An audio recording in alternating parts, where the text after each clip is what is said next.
Guys आज आपको हम √5 एक अपरिमेय संख्या है जो इसको आसानी विधि से हम आपको सिद्ध करना बता रहे हैं, जो कि वीडियो का आप पूरा देख लेंगे जिससे कि आप आसानी विधि एकदम समझ जाएंगे। ठीक है, तो लिखना पड़ेगा क्या, यहाँ देखिए लिखेंगे माना कि √5 एक परिमेय संख्या है। ठीक है, परिमेय संख्या है। इस प्रकार से हम यहाँ पर इसको लिख लेंगे। अब इसके बाद क्या करना पड़ेगा, यहाँ लिखेंगे क्या, √5 बराबर P/Q। ऐसे लिखने के बाद लिखेंगे क्या कि जहाँ P और Q एक सहअभाज्य संख्या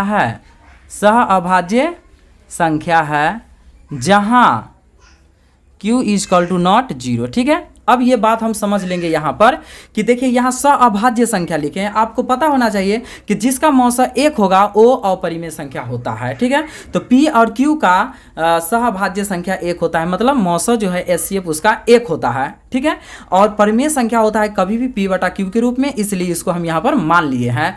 अब इसको हम क्या कर लेंगे, यहाँ ऐसे करेंगे और इसको गुना कर लेंगे। ऐसे P बराबर क्या लिखेंगे, √5 × Q, ऐसे लिख लिए। अब यहाँ पर जब हम ऐसे लिख लेंगे तो क्या लिखना पड़ेगा, यहाँ लिख लेंगे कि दोनों ओर वर्ग करने पर, ठीक है, मतलब बोथ साइड क्या करना पड़ेगा, स्क्वायर। तो जब ही इसका अगर स्क्वायर करेंगे तो क्या होगा, P का ऐसे होल स्क्वायर बराबर क्या लिखना पड़ेगा, √5 Q, इसका होल स्क्वायर हो जाएगा। तो लिखेंगे P² बराबर क्या होगा, √25 × Q²। इस प्रकार से हो जाएगा। अब इसको हम क्या कर लेंगे, हम इसको लिखेंगे ऐसे P² बराबर इसका वर्गमूल हो जाएगा 5Q², ऐसे लिख लेंगे। ठीक है, अब इसको जब लिख लेंगे ऐसे तो हम यहाँ पर क्या लिख लेंगे, ऐसे लिखेंगे क्या, Q² बराबर, ये Q² इधर लाएंगे तो क्या होगा, P²/5। तो एक बात बता देते हैं यहाँ पर कि P² से मतलब P² से अगर 5 अगर विभाज्य है तो P से भी 5 विभाज्य होगा। तो देखिए यहाँ पर वही चीज़ को लिख लेना है। लिखना है क्या कि चूँकि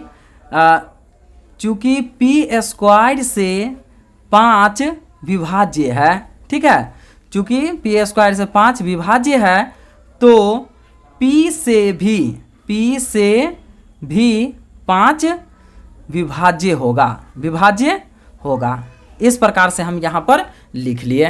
ठीक है, इसको हम समीकरण 1 लिख लेते हैं। जब यहाँ पर दोस्तों ये चीज़ हम लिख लिए तो इसी चीज़ को अब फिर क्या करना है, यहाँ पर हमको लिखना है। फिर लिखना है क्या, ऐसे फिर करके, और लिखना है माना कि, ऐसे लिख लेंगे, क्या लिखना पड़ेगा, P बराबर 5M, ऐसे यहाँ पर हम मान लिए कुछ। ठीक है, अब जब ये हम यहाँ मान लिए हैं ना, तो देखिए इसको क्या करना पड़ेगा। जब हम मान लेंगे तो यहाँ जो ये समीकरण 1 है, समीकरण 1 में किस चीज़ का मान रख देते हैं, ये P का मान रख लेते हैं। तो लिखेंगे क्या, यहाँ पर समीकरण 1 में P का मान रखने पर,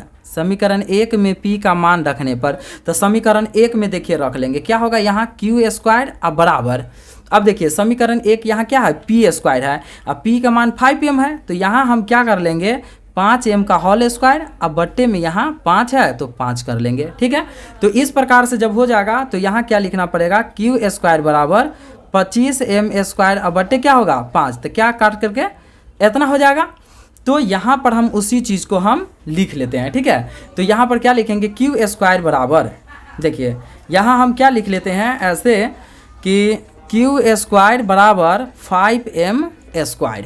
ठीक है, यही चीज़ यहाँ पर हम काटे हैं, Q² बराबर 5M², तो यही चीज़ को हम यहाँ पर अब लिख दिए हैं। अब एक बात बताइए, जब भी हम यहाँ M² करेंगे तो M² करेंगे तो क्या होगा, Q²/5, इसका मतलब ही एक दूसरे भाग कट रहा है, तो यहाँ पर लिखना पड़ेगा क्या, चूँकि Q² से 5 विभाज्य है, तो Q भी 5 से विभाज्य होगा। ठीक है, विभाज्य होगा, इस चीज़ को हम लिख लिए। इस प्रकार से जब यहाँ पर लिखा गया है तो लिखेंगे क्या, हमारी मान्यता